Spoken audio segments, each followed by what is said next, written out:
Source Nation. Join us now for Family Mix Mondays with licensed professional counselor Jaketra Bryant. Tune in as Jaketra shows the different dynamics that make up family. Whether you represent the nuclear family, single parent, extended, grandparent, or blended family, Jaketra has tips and advice designed to strengthen your family structure. Source Nation, here is your host, Jaketra Bryant.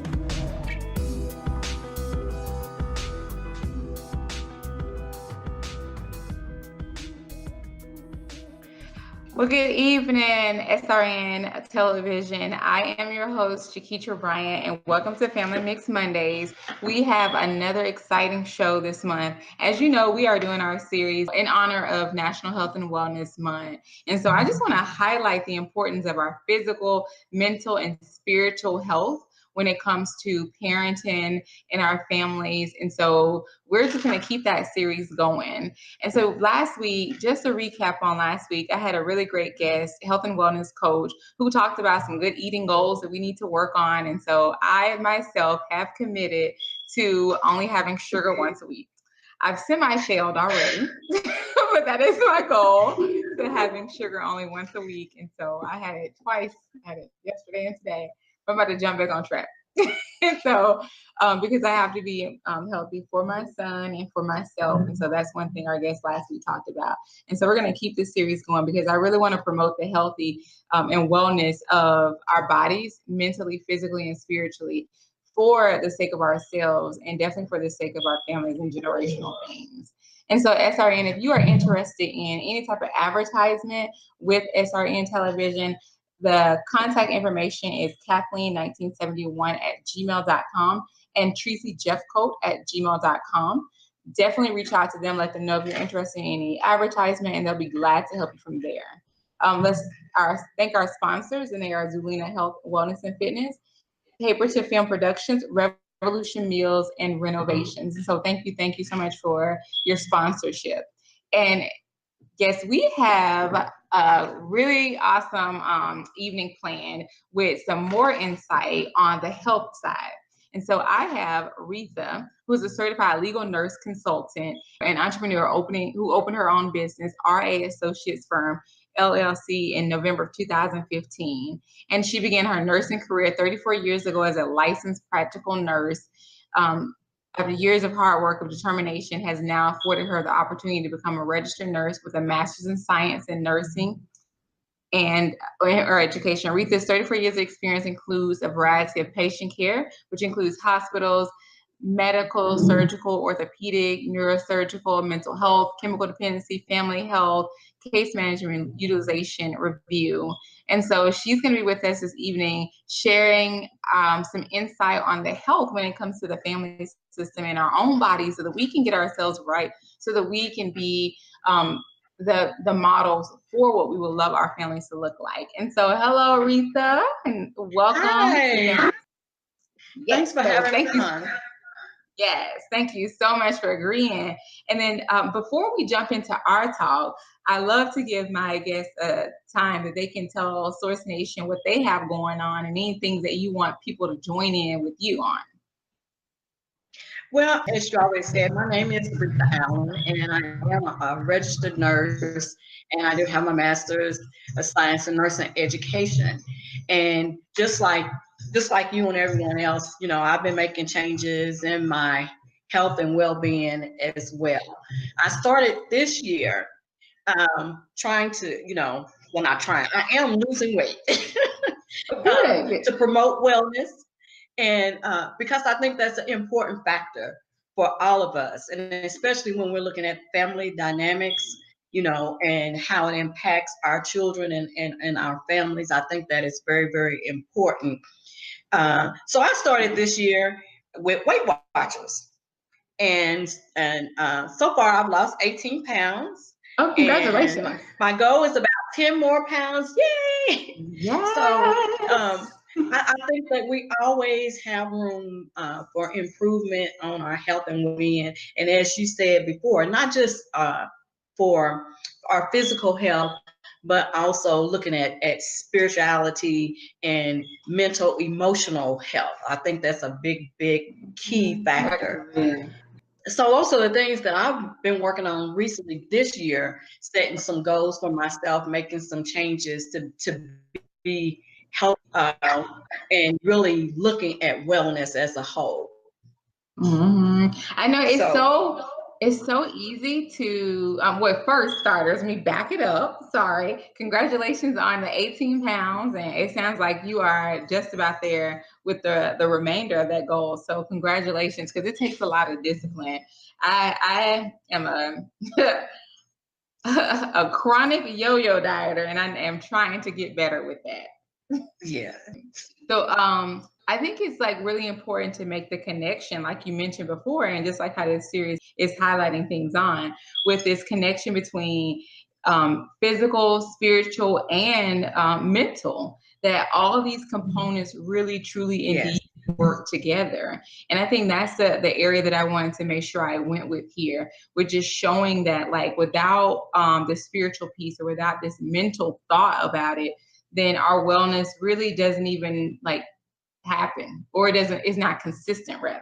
I think that's one of the big things that happens within our culture, is that we sometimes look at the physical aspect, but if you don't tap into what's going on emotionally and spiritually, and make all those connections, it definitely affects your physical well-being. So we have to tap into not just the physical part of being well and being healthy, but also that emotional, that spiritual well-being. It plays a key part in our wellness.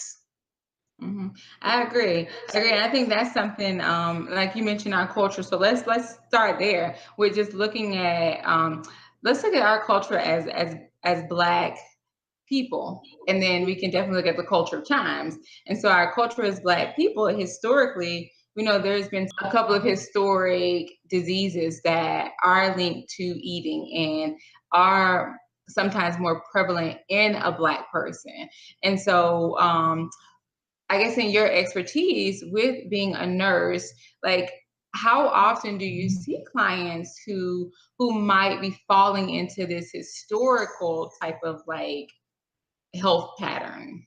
Well, I see it quite often, actually, especially with obesity, high blood pressure, diabetes, some of the big issues which totally impact our well-being. And then it also causes issues with kidney disease and people having to be on dialysis. And I think a lot of that stems from years ago, our grandparents and great grandparents or whatever, ate these greasy different types of foods. But then we have to remember they were much more active than what our society is today too. So I think that, causes us, some health issues right there. We don't get up and move as much as they did years ago. So the diets probably didn't bother them as much. And then we have all these chemicals that are added and hormones added into our food, which causes weight gain and hypertension and some of these other things as well.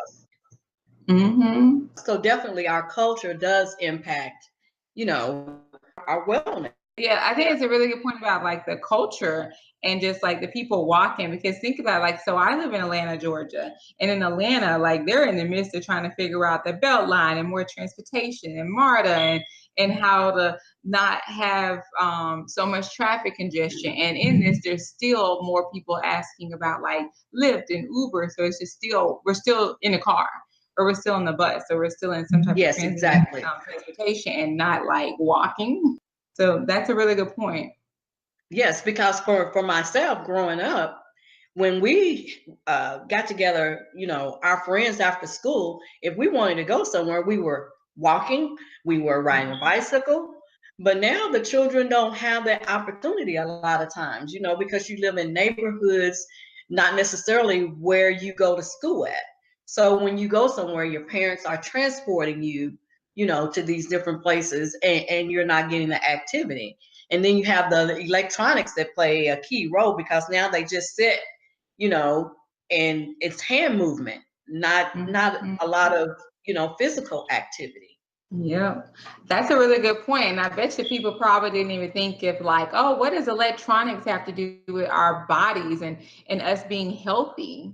But like, that's a really good point. The more electronic time that you spend, the less that you spend outside and in some type of physical activity, and the less time you think that it's important. And if we're talking about the promoting of wellness, most games are done isolated. So the kid is in their iPad or in their electronic solo, not spent interacting with the family members. Yes. And that's a real concern for me. I mean, and I have brought that up just recently in the past week. You know, I'm a great nephew, and I looked at my grandson. You know, it's like the first thing in the morning when you wake up, before you can get breakfast, before you go to the bathroom, you've already started with the hand motion, and they can sit all day. Like you said, there's no, not only not physical activity, but there's no social interaction, Right. you know, other than communication on the game. Mm-hmm.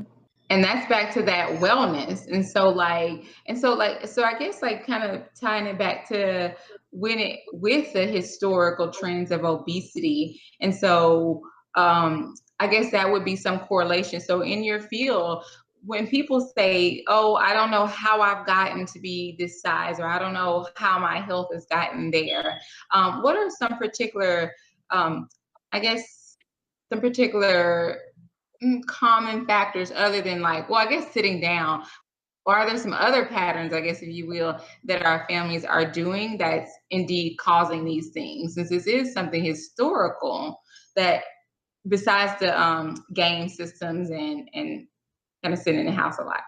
As a family unit, because, you know, and I don't want to just keep harping on electronics, but I do think that a lot of times, because of the electronics, you know, we're on our phones, and we're not communicating as a family. And so the family walks have decreased. You know, the trips to the park have decreased within the family. You know, and I was laughing with my sister earlier today, because we're riding in the car, and I've got my great nephew in the car, and the whole buds on. So we're trying to communicate, but he can't hear because he has his earbuds on.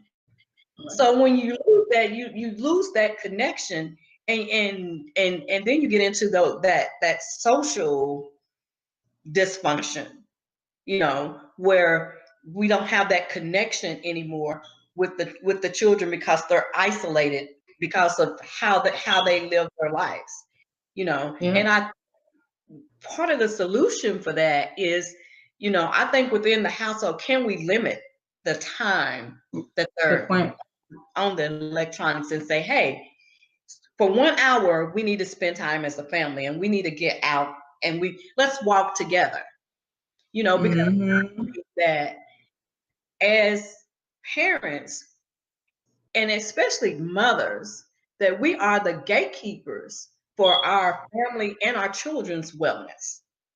Agree. You know, doctors, but the parents, because who makes the doctor's appointments? You know, it's for us to decide what the child eats.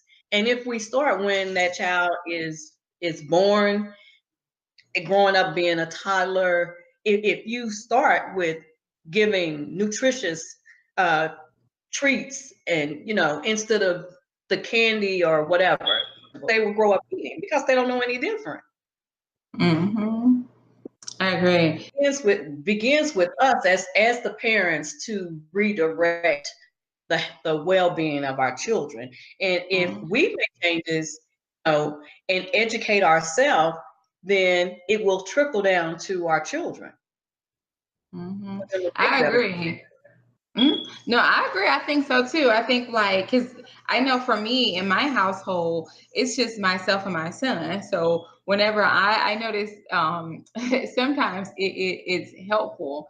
Not when I'm on like, no, I want this candy, I want this. But sometimes I'll be like pulling up and trying to go give me a milkshake. He's like, what are you getting? And so I'm like, I'm getting a milkshake. Well, can I have one too? And so like, I immediately started calculating numbers to be like, man, this is like a lot of more money than I wanted to really spend. And is this really worth it? Because not only am I like spending more money, but I also am just, here's a kid who's like, oh, I want something sweet too. Versus we probably need some fruit, or we probably just need to drink some water, or we don't need it, period. Like, we're okay without those things. And you're right, like what he sees me do, he begins to want it as well. And imitates what you're doing. Yeah. So what am I teaching? Yeah. And so I think that's like super important. Because I looked at the difference between my children and how my children grew up, and my sister's children, which my sister is 7 years younger than me, and how she raised her children, because they never had a lot of sweets in their house. So as when they became teenagers and now young adults, they make different choices. You know, they don't desire a lot of snacks, cookies and potato chips and all that stuff. You know, they opt for an apple for a snack, you know, celery or carrots, because that's how they were raised.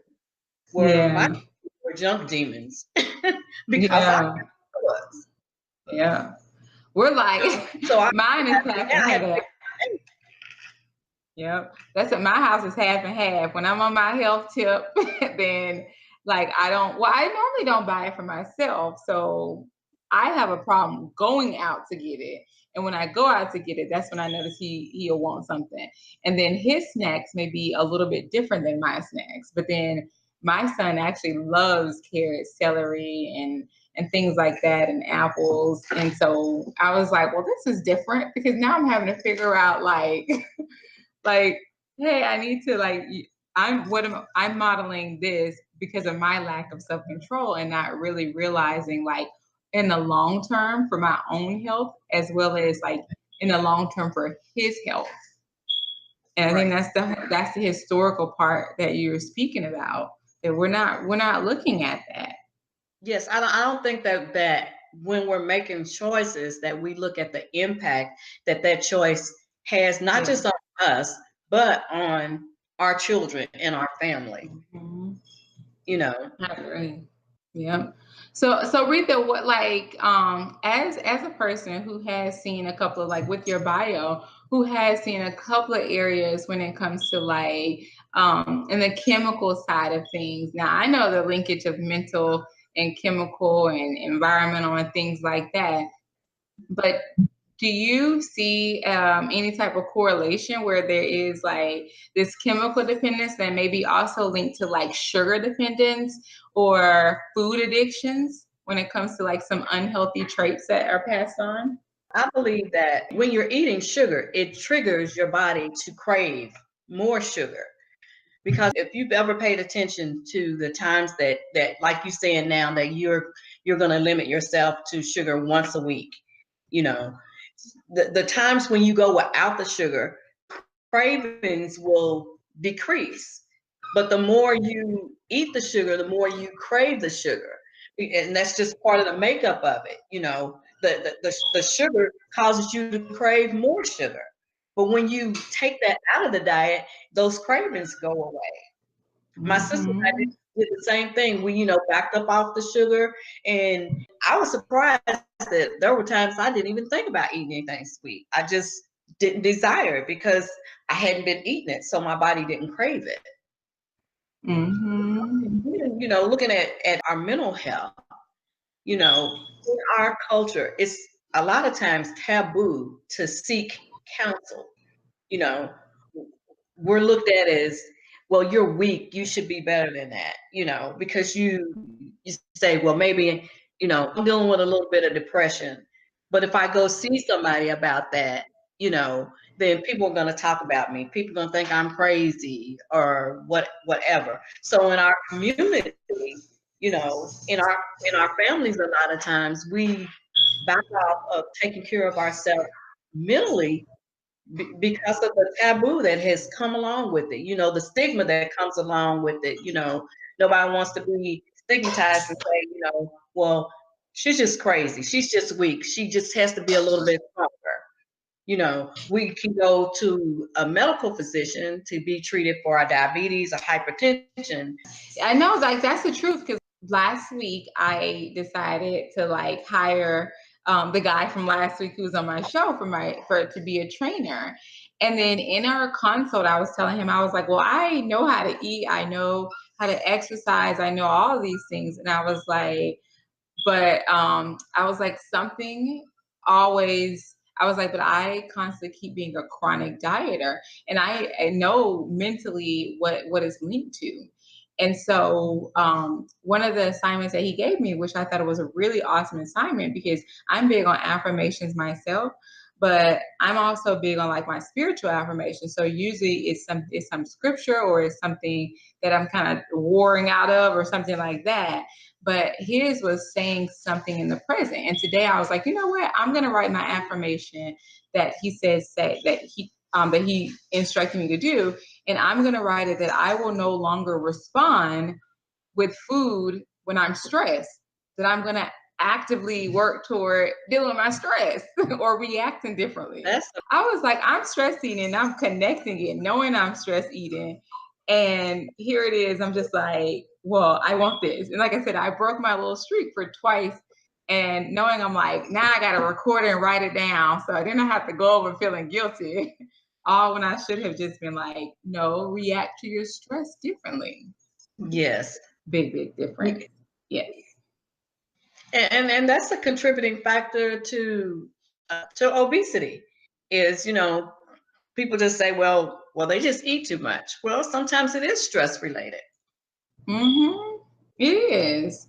It is. You would be surprised. Like when with counseling, I'm constantly talking to people about the time of day that they eat, not the regular breakfast, lunch, and dinner, but the nighttime snacking, or I'm just bored snacking or something like that. And so how those things actually make a big difference with like what we're promoting. And so I think that's the whole like wellness thing. And so what are some suggestions that like families can do to talk about this historical, unfortunate like journey of obesity and heart diseases that we experience within the Black community? How can parents start talking to other family members about this so that we can get on a better track?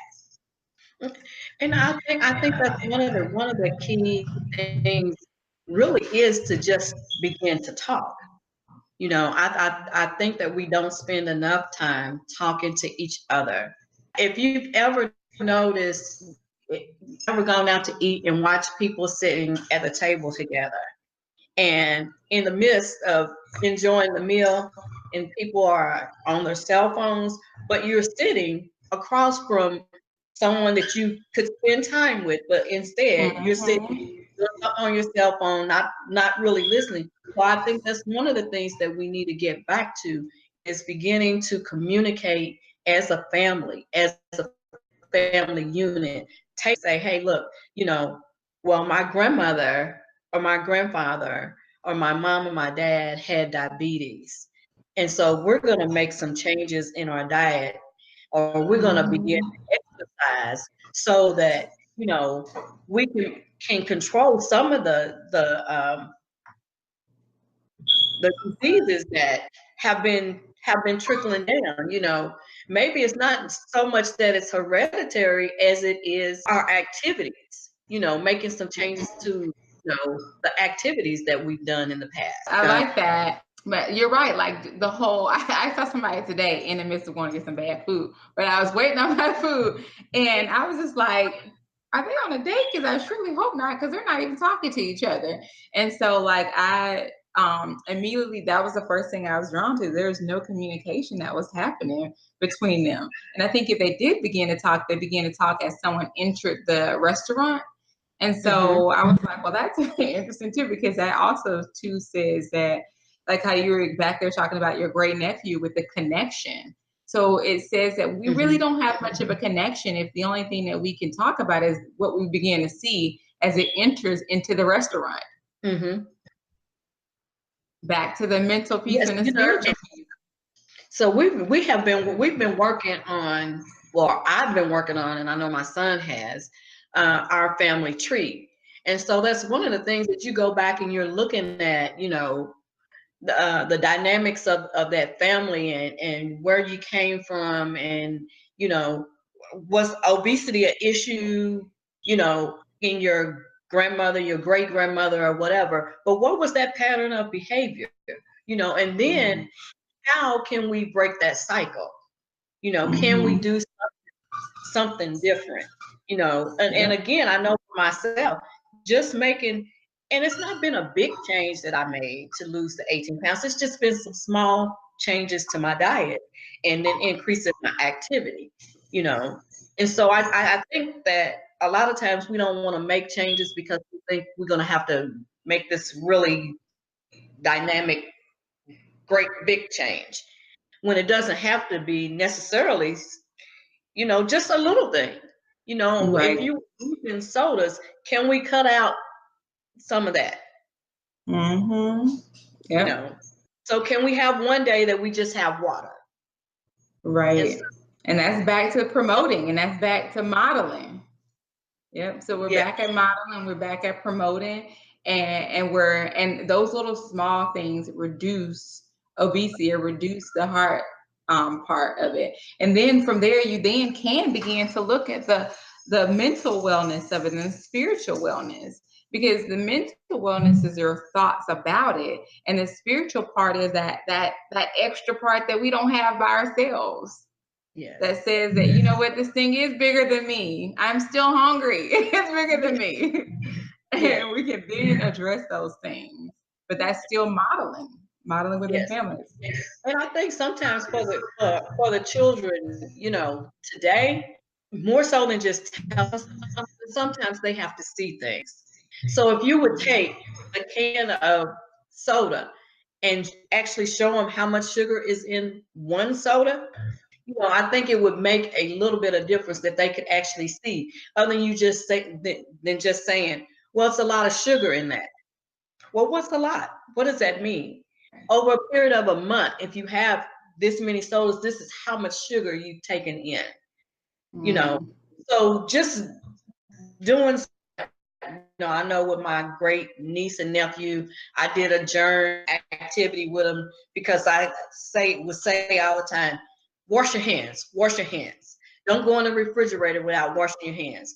And so we did this little experiment with them, and I got these little a glow light and the little fake germ, and put it on the balloon, and I had them play with the balloon. And then I had them go wash their hands, and then we put it under the light so they could see. And I said, okay, now you can see how you transmitted the germs. So what's left on your hand, that's what you just put in your mouth when you went in those chips. Or that's good. You touch them. So now you see why I'm saying wash your hands. That's, you know, it has to make sense to them. Yeah, that's a good idea. Like, you're right. And I think I have heard people say that with sugar. One of the things that, like, I'm trying to get a lot better on is, and I think, like, you're right, like showing them the experiments, getting them involved, and that's promoting this wellness. That is modeling, and not just kind of do as I say type of thing. It begins to say, wait a minute, I think this is a teaching moment that we can understand, like, why. And what will be the benefits of it. And I love that. I think that's a really, really good idea, from germs to, like I said, with the food. Like, I think, like, I know we definitely can do that with grease whenever you're cooking something with oils. Definitely that's something. And I think that starts really with educating ourselves, so that we understand the importance of, you know, why you shouldn't sit down and eat McDonald's every day, or you drinking 2 or 3 sodas every day. You know, so we have to begin with educating ourselves as adults. I moved from Kentucky, and I noticed when I would go in certain areas in Kentucky, the lower socioeconomic areas, that there was less education out in the doctor's office. And when you hire socioeconomic areas to the doctor's office, there's all kind of information available, you know, to educate people about wellness and what do you need to do if your cholesterol is borderline? What kind of activities can you do, versus being put on this medication? What can you do to curtail having high cholesterol? What kind of diet do you need to be on? That information is readily available. Those people are being educated, but in sometimes the lower socioeconomic areas in our communities, we're not getting the information. That's sad. That's sad, but true. And then you also see more of McDonald's, Church's Chicken. You see, it's we don't have Miss Winters down here as much, but Miss Winters was like almost on every corner. Like it's interesting, like how you have this information in certain economics or in certain classes, but then in the other class that is a lower, you see more fast food. And so, and you see more Dollar Trees and Family Dollars popping up too. Yes. When I grocery shop now, I look more fat-free, trying to decrease calories and stuff, still have the taste, so what can I get that's lower in fat? But when you go in certain stores, it's hard to find it.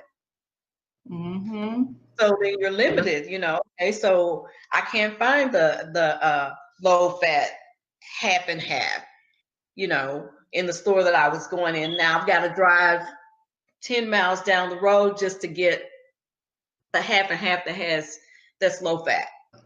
Which goes back to the convenience side of things. So as we look at this, like I said, it's probably a bigger conversation than just this. It's a conversation based on being able to mentally have this discipline and education, like you mentioned, to say, all right, I may have to go 5 more blocks down. And then after I go 5 more blocks down so that I can promote the health of my family, I may then need to start writing Congress or legislation or voting accordingly. So that we can have these particular things inside of our communities. You're right. I live in a predominantly my area is, if I enter one side of the street, it is old, they're not changing anything. And so it's full of clubs that restaurants that turn to clubs, and it's all about marketing. And their marketing literally promotes just this fast lifestyle, no health and wellness associated with it, and the people in it just kind of buy into the cycle of it. So the 11 years I've lived here, if I ever hear anyone talk about, oh, it's been like that for years, I'm like, that's not good, y'all. That's not a compliment. It's not the compliment. And so we go on the other side of town a lot, my son and myself, for activities, church, all of it. Really. So then it goes back to what I was saying about educating, educating the people, because you can't get a person to make a change if they don't understand why they need to make the change. Right. And then we're back in this cycle. And so I think that's something really important, is because a lot of times I hear a lot of conversations stemmed around oppression and different topics like that. But I think it goes to having some type of education and having some type of conversation within your family unit. And then, like you said, I love the fact that you're doing a tree. So you're then able to say, well, what's in my family? What was in my family health-wise? What was in my family mental health-wise? What was in my family, just all that kind of has us right where we are today. And if more of us would do family trees and sit down and have conversations, we might be breaking some cycles. Yes. So Retha, I want to make sure that we help our families when it comes to, I really hope they started doing a tree. I love that idea, sitting down and having conversations and being mindful of those small things like the sugar, or how to have conversations. And so when it comes to the word, people are always dieting, but we know it's really truly a lifestyle.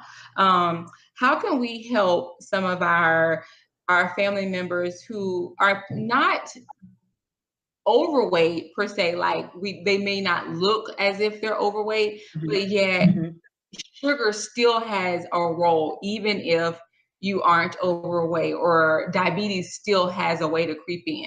How can we help them begin to understand that it's literally not like physical all the time what you're looking at? Yes, it goes back to how people perceive what wellness is. Healthy, and then the focus on wellness. You know, like you said, well, a person could be thin and they still may not be healthy just because they're thin. I mean, I know someone that's very thin, but they have hypertension, or they have issues with diabetes, but they're thin. So it still goes back to educating people and trying to get them to understand how the diet plays a role in wellness and being healthy. Not just looking at weight. When I go out and walk, it's not always just about losing weight, but it's about that it keeps my heart rate down when I'm out, when I'm walking all the time. It keeps my heart rate down. It lowers my blood pressure. So it's not just to lose weight, but it's about being healthy. I have more energy when I'm exercising, when I'm walking regularly. I just feel better. So again, I just think it goes back to really trying to educate people to get them to understand the importance of diet and the connection to wellness. Yeah, I agree with it. I work on like a campus, and sometimes I park really, really far. And then so when I'm parking, I love to talk on the phone. And so I remember like I had lost all this weight, and then my weight started creeping back on. But it took me a moment because no one was noticing or anything, but I was slightly noticing a change. And I remember I would be on the phone with my mom, and I would just be like out of breath. And I was like, I am out of breath, like walking to my car. And so it was a huge indicator that some type of strain was happening around my heart or just with my physical health. And although people couldn't tell that I had gained a couple of pounds or my inches, literally like I noticed a change in my breathing and just my endurance level. And so you're right. Like I remember that. And I was just like, let me get my life back together again. Right. And that's the thing, when people look at people that are overweight, obese or whatever, it's not something that happened like overnight. Right. I know for me, mine was so gradual. Like if I would mention, oh, well, I gained 2 pounds this year, and somebody's going, oh, that's nothing, 2 pounds. But you take that 2 pounds in 20 years. Now you tack on 40 pounds, and so that matters. It does. So back to modeling, we need to promote more with our families.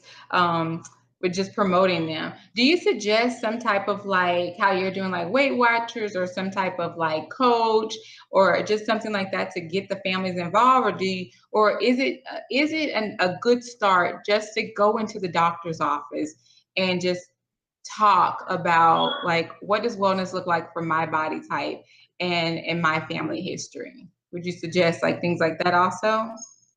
If you are seeing a physician, I think that it is good to consult with your physician, before you make any changes. And I just personally don't like to look at, like people around me and say, oh, you're on a diet. No, I'm not on a diet. What I'm on is I'm changing how I eat. To me, I don't look at it as a diet, so when I do Weight Watchers, and I think that's why I, go back to Weight Watchers, because I've done it before. But for me, I don't think that it doesn't feel like a diet because I can eat whatever I want to eat. I just know that, if to eat that, then later on I'm gonna have to go without eating something, or else I'm gonna go over my points, and then I'm not gonna reach my goal. And ultimately, I want to go. So it causes me to make better choices in what I eat. I want to eat. I can get this meal and I can have chicken, I have green beans and broccoli or whatever. Now I just had this whole meal for 0 points, or I can eat this donut for 8 points. Now, which one? You know, Right. so it just helps me to make better choices. So I don't look at it as a diet. I just look at it as making life changes. You know, and the older you get, the more you realize you got to make some changes if you want to stay around. Right. I know that's that reality check that I'm hitting. And so like I think that's been the biggest one because I'm over 30 something. I'm 36. And so like I realized that I used to be able to be like, oh, I can eat that. I'll lose 5 pounds this week. But that's not happening for me anymore. And so I think that has been my reality check, that it's not like it was last year or 2 years ago or 3 years ago for me. Yes. And that's something that's important. Then I have my little kid who's 10 who watches every single thing I do.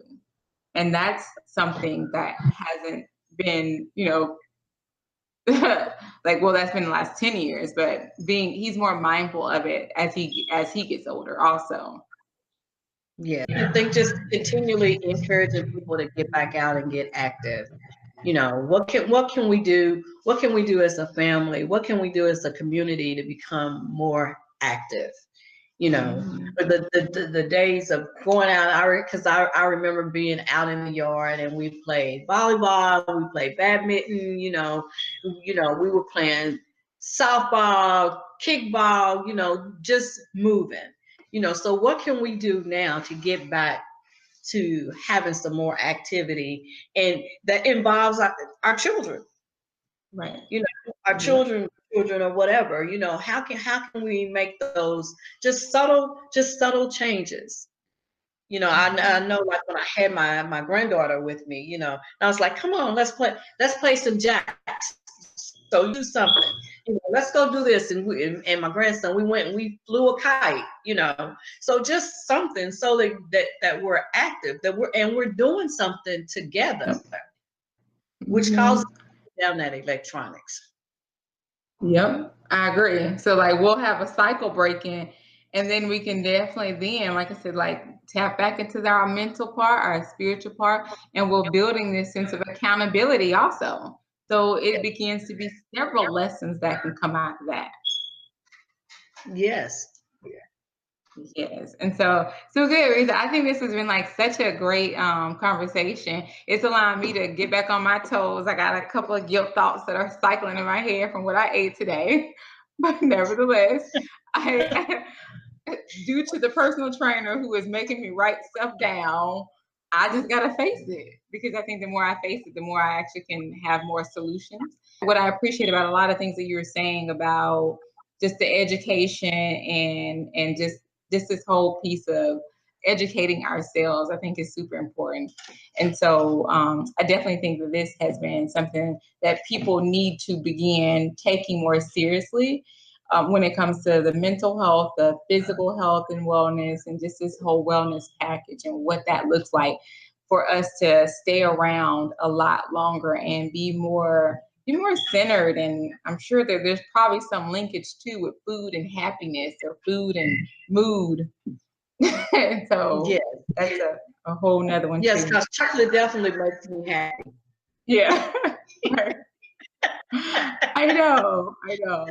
I don't even know if I have food that makes me happy, because I like go through my whole guilt trip after. So I just be like, did I really just put myself emotionally through this again because of my choice? And so I just need to address my stress reliever.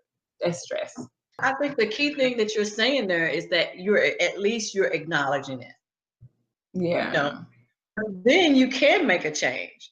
You know that there's an issue there. You can address it and make the change. So before, if you never acknowledge it, then there's the possibility that you may not have ever made a change. Right. Yeah. I think like I was at a Vacation Bible School with my son, and they had one for the adults, and the man mentioned about like rest. And he was saying when you're on E, there's nothing you can give left. And he asked, the question was like, what was the correlation between the Sabbath and people getting on your nerves? And I was like, huh, I was really interested. But it was like he had such a great point about it, because he talked about like our mood and us trying to still give, and not actually sitting down for a moment to just kind of like sit and rest, and how we do have more like impulsive decision making, from eating to like having a bad attitude. And so that's something that I'm like, I need to look closer into that, because I will have a slight snappy attitude, but I more so go and try to grab something to eat. And that is still in the midst. I might as well have an attitude with somebody. So these got to keep you skinny. Yeah, and sometimes God is trying to talk to us, but we're too busy to hear him. Yeah, I agree. I agree. And so, right. So I'm like, I'm going to take this as a lesson. Sit down somewhere and work on some stuff is what I'm going to take it as. And so, like, Retha, how can people get in touch with you after the show if they want to just follow up with some more questions or do some of the things that you're incorporating with your family? What's some information that you can give out that they can follow back up with you on? You get me at Retha, RETHA _Allen, ALLEN at hotmail.com. My phone number is area code 502-386-4336. And so I thank you so much, Retha, for being a part of this series. And it has helped me. So if it wasn't from the viewers, it was for me. So well, thank you for having me. Yeah, like it's been so insightful. I've enjoyed it. Thank you. Yeah, so I think something that we just need to be more mindful of when it comes to like our bodies, what we put in it, just like who's watching us. Yes. And how it's really a bigger picture than just I just ate a cheeseburger. It's way bigger. Yes, it is. Yep. So thank you again for being a part of this series. And so SRN Television, if you want to get in touch with me after the show or just in between the show, the email address to contact me is jabryant1913@gmail.com. You can follow me on Twitter at JaKeetra. Check me out on my website, www.b3mentalperformances.com. And also don't forget to like and subscribe to me and follow me on YouTube at JaKeetra Bryant. And so thanks for tuning in. And next week, we're going to keep this series going for the month of June as we promote more health and wellness with our families.